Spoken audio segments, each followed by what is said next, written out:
Prancis menghabiskan beberapa bulan bahkan mungkin setahun berkeliaran di pedesaan. Suatu hari dia datang ke tempat yang kelak merubah hidupnya, yang akan jadi pondasi sisa hidup serta kerohaniannya. Secara tak sengaja Prancis bertemu dengan para penderita kusta. Prancis sendiri sangat membenci penderita kusta. Hal itu sangat wajar karena di abad pertengahan kusta adalah penyakit yang ditakuti. Pada masa itu penderita kusta membunyikan lonceng dan membuat suara-suara untuk memperingatkan orang-orang di sekitar agar menjauh dari mereka.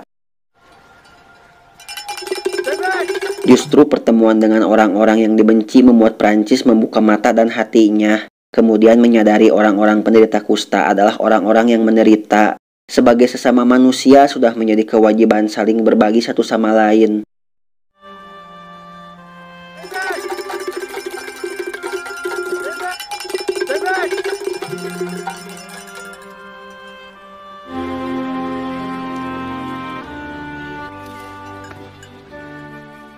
Prancis mulai berkeliling negeri berkhutbah tentang sang penguasa cinta. Sedikit demi sedikit orang-orang mulai mengikutinya karena mereka ingin keluar dari lingkaran kekerasan. Namun gereja abad pertengahan masih memegang visi bahwa Tuhan itu ganas dan pendendam. Seorang paus baru, Paus Innocent III, menyerukan perang salib lainnya. Every day, during the celebration, the priests should say to their flocks, "Time has come. Before the kiss of peace, we humbly beseech thee from our enemy."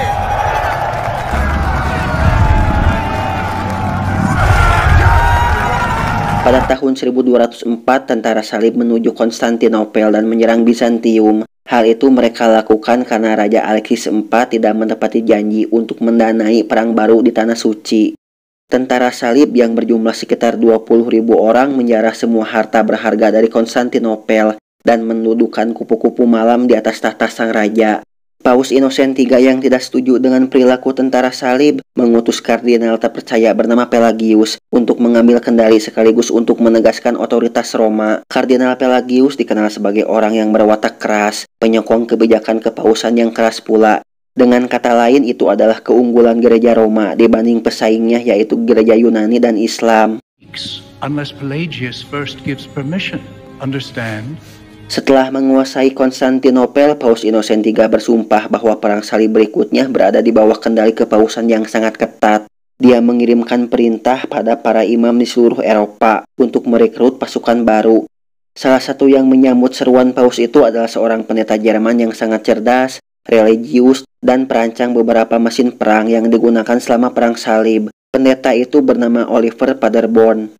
Keputusan yang tepat dibuat oleh kepemimpinan Kristen untuk menyerang Mesir.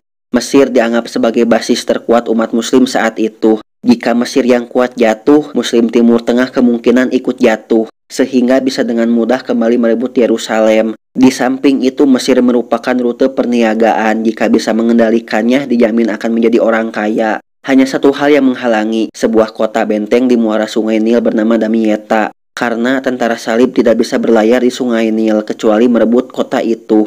Jika berhasil menguasai Damietta, artinya hampir mengendalikan Mesir. Pada tahun 1218, Oliver Paderborn tiba di Damietta. Salah satu sumber terpenting dalam perang salib di Damietta berasal dari pena Oliver Paderborn. Dalam salah satu tulisannya, Oliver pernah berkata, "Penguasaan tanah musuh harus dicapai tanpa banjir darah." Setelah tiba di pantai, beberapa orang Mesir mendekat, tapi seorang Priesian menusuk salah satunya dengan tombak hingga mati, dan sisanya lari ketakutan.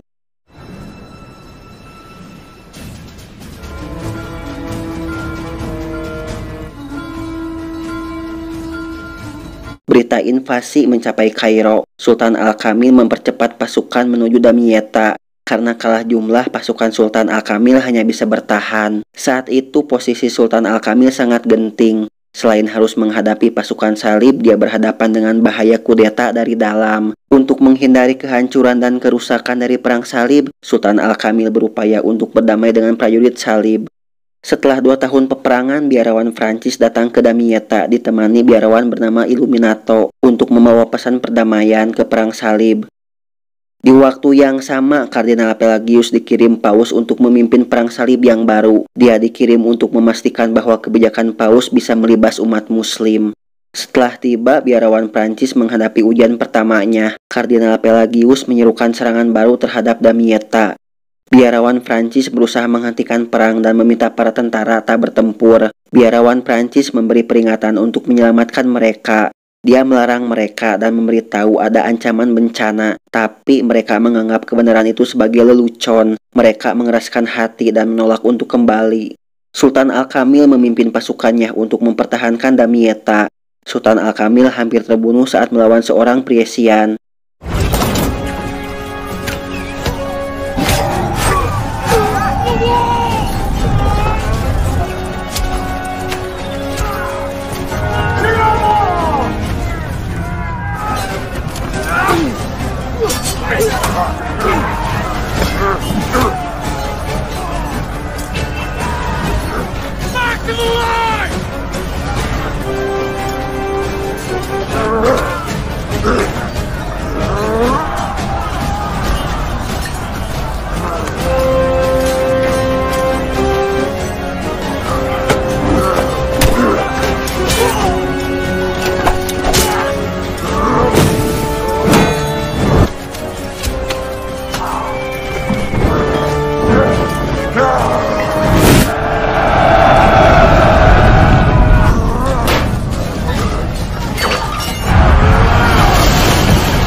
Pertempuran itu dimenangkan pihak Sultan Al-Kamil, sementara untuk pihak prajurit salib mereka mendapatkan bencana karena kehilangan ribuan nyawa dan orang-orang penting mereka tertangkap.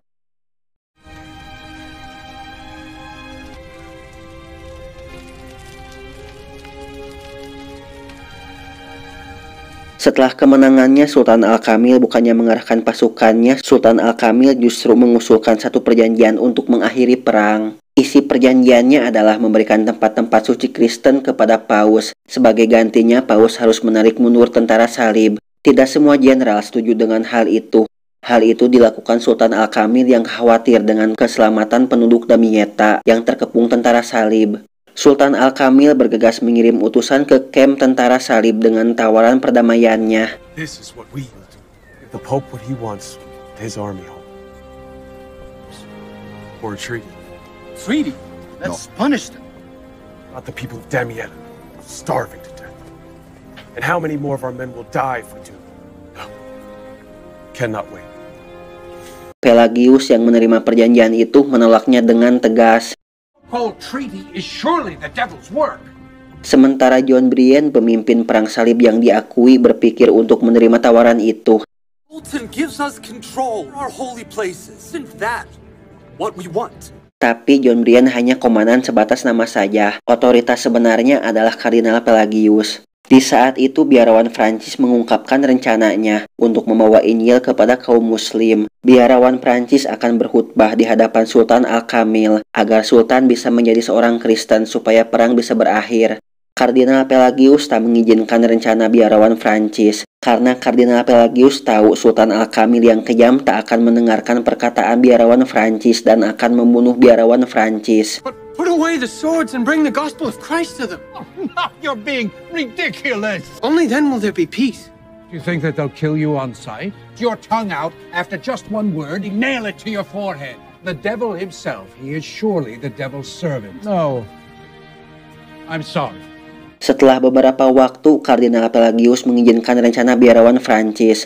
Perubahan pikiran itu dikarenakan jika biarawan Prancis dibunuh oleh Sultan Al-Kamil, justru itulah yang akan menolong perjuangan Kardinal Pelagius. Biarawan Prancis dan Illuminato menyeberangi medan pertempuran yang bertaburan mayat. Penjaga yang terkejut hampir saja membunuh mereka. Biarawan Prancis berteriak bahwa dia adalah utusan Kristus. Para penjaga berpikir biarawan Prancis membawa berita tentang perjanjian Sultan. Setibanya di kamp Sultan, para jenderal dan petinggi Sultan terkejut dengan kedatangan biarawan Prancis dan Illuminato. Mereka berpikir kedatangan dua biarawan itu untuk mengabarkan berita perdamaian, tapi Sultan Al-Kamil langsung mengetahui kedua orang biarawan itu tidak diutus oleh pemimpin perang salib. Who is this? Is it to be peace then? King of Rome? For the king of the universe. Sent by their leader. Isn't that right? If this is their answer, we should kill them. Bahkan sang sultan mempersilahkan biarawan Prancis untuk duduk di sebelahnya. Sit with me. Setelah pertemuan di Camp Sultan, biarawan Prancis dan Illuminato diberi kebebasan untuk berkeliling dan tinggal di camp Muslim selama berminggu-minggu tanpa ada seorang pun yang mengganggu mereka. Apa yang dialami biarawan Prancis di antara umat Muslim membuatnya terkejut. Selain dianggap musuh, paradigma orang-orang Barat terhadap orang-orang Islam sangatlah buruk. Orang Muslim dianggap sebagai pembangkang dan yang paling parah, orang Muslim dianggap sebagai binatang buas. Suatu cerita mengatakan biarawan Prancis menawarkan diri untuk berjalan melewati api sebagai pembuktian kebenaran Injil. Sultan menolak hal itu. Sultan hanya mengatakan Prancis boleh berkhutbah di tempatnya. Saat berada di sana, biarawan Prancis mendengar panggilan sholat 5 kali sehari. Melihat pria dan wanita berdoa 5 kali sehari kepada Tuhan membuatnya tergugah. Pada titik ini, biarawan Prancis mendapatkan kesimpulan bahwa doa adalah esensi bagi para makhluk. Jika seorang adalah makhluk, maka yang dilakukannya pastilah berdoa. Selang beberapa waktu, Sultan Al-Kamil menepati janjinya. Biarawan Prancis mulai berkhutbah di depan Sultan. Sultan Al-Kamil menyadari di hadapannya ada seorang pria yang tak menuntut apa-apa, tak membuat ancaman dan tak menghina Islam. Sebagai adab tata krama, Sultan Al-Kamil meminta pada seorang teolog atau sarjana di tempatnya untuk menjadi responden. Rasa hormat yang mereka miliki satu sama lain bukanlah rasa permusuhan, bukan pula sifat buas, tapi benar-benar rasa persaudaraan. Ketika biarawan Prancis dan Illuminato kembali ke camp Pelagius dengan membawa surat perdamaian, Kardinal Pelagius membakar surat itu. Gereja saat itu punya kepentingan untuk tetap berperang. Mereka menginginkan Yerusalem dan Mesir. Kardinal Pelagius justru memberi kabar bala bantuan akan tiba besok pagi. It's indeed a miracle that God protected you from these wretched infidels. We believe. Sultan welcomed us. It won't be long now. Tell us that sickness and starvation have behind the city walls. Reinforcements will be arriving in the morning. Pada akhirnya perang terus terjadi untuk memperebutkan Damietta. They launched another assault on Damietta. Assemble the men. I'll lead them. Penduduk Damietta yang berjumlah kurang lebih 80.000 orang, mereka mengalami kelaparan dan terjangkit penyakit. Hanya ada sekitar 3.000 orang yang selamat, sementara sisanya meninggal di dalam benteng. Mereka yang selamat mengungsi ke desa terdekat. How long since they've been at the ramparts? 3 days.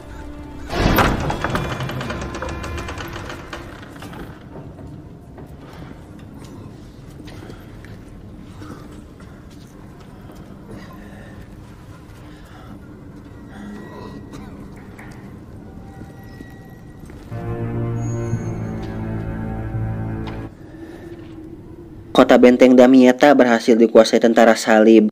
Sultan Al-Kamil harus mundur sementara tentara salib berbaris menuju Kairo. Pada tahun 1223 dalam keadaan sakit dan putus asa, biarawan Prancis kembali ke Assisi.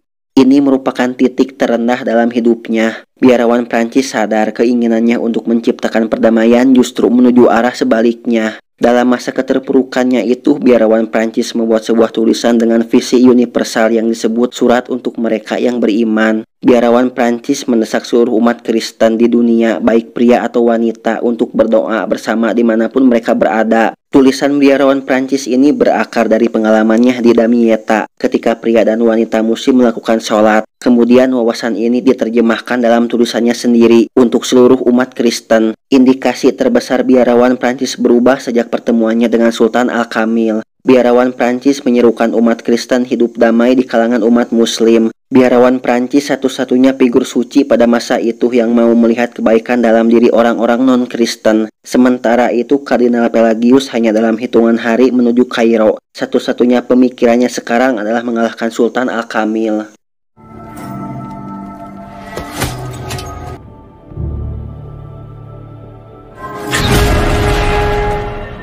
Tentara salib berpikir mereka akan berhasil dengan berbaris menuju Kairo. Tentara salib melakukan penetrasi lebih dalam ke Mesir, tapi tak paham akan medan yang akan mereka lalui. Mereka beristirahat semalam dan bersiap untuk perang, dan di hari berikutnya mereka kebanjiran dengan lumpur hingga sebatas pinggang.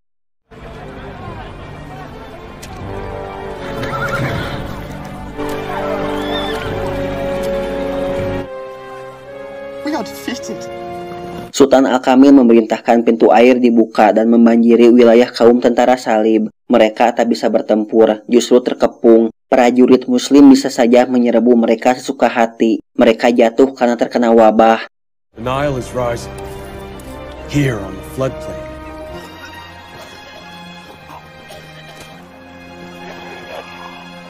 Semua jenderal mengusulkan untuk membantai tentara salib saat itu juga.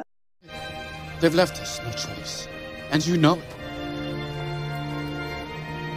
Bukannya mengikuti saran para jenderal, Sultan Al-Kamil justru memesan 50.000 roti terbaik untuk dikirimkan kepada tentara salib dan memesan 1.100 kantong pakan ternak untuk hewan-hewan mereka. Sultan Al-Kamil menyadari para tentara salib berada di situasi yang sangat mengerikan. Kejadian itu diabadikan oleh tulisan biarawan Oliver Paderborn yang bernama The Capture of Damietta, yang berbunyi, Sultan tersentuh oleh belas kasihan seperti itu. Berhari-hari dia dengan tulus memberi makan saat kami sekarat karena kelaparan. Siapa yang bisa meragukan kebaikan, kelembutan, dan kemurahan seperti itu, jika bukan dimulai dari Tuhan itu sendiri?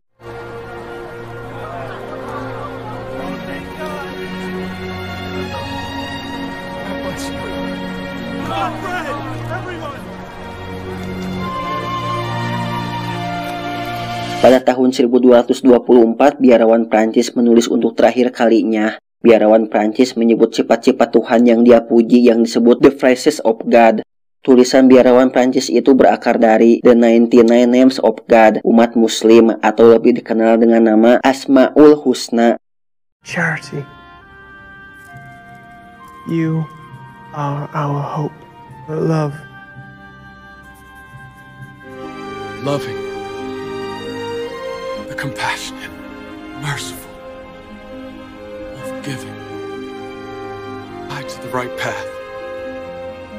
Sultan Al-Kamil memerintah lagi selama 20 tahun lebih. Pemerintahannya ditandai oleh keadilan terhadap orang Kristen di Mesir. Sultan Al-Kamil mengubur ibunya di mausoleum, tempat cendekiawan muslim terkenal yang dipelajarinya sejak kecil.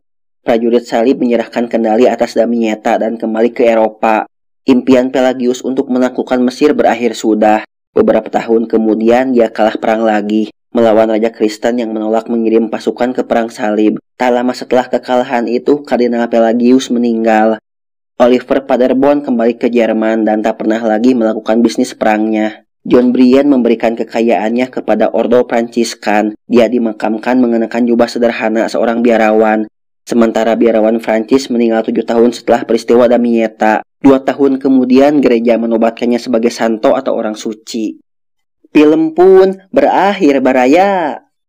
Kita sama-sama tahu kebaikan Sultan Al-Kamil dan biarawan Prancis tak mengakhiri perang salib. Tapi setidaknya banyak hikmah yang dapat kita ambil dari pertemuan mereka berdua. Menurut saya pribadi, film ini benar-benar banyak memberikan pelajaran kehidupan yang dapat kita ambil. Silahkan baraya tentukan sendiri pelajaran apa yang dapat diambil dari sejarah ini. Setiap orang pasti punya perspektif sendiri untuk menilai sesuatu.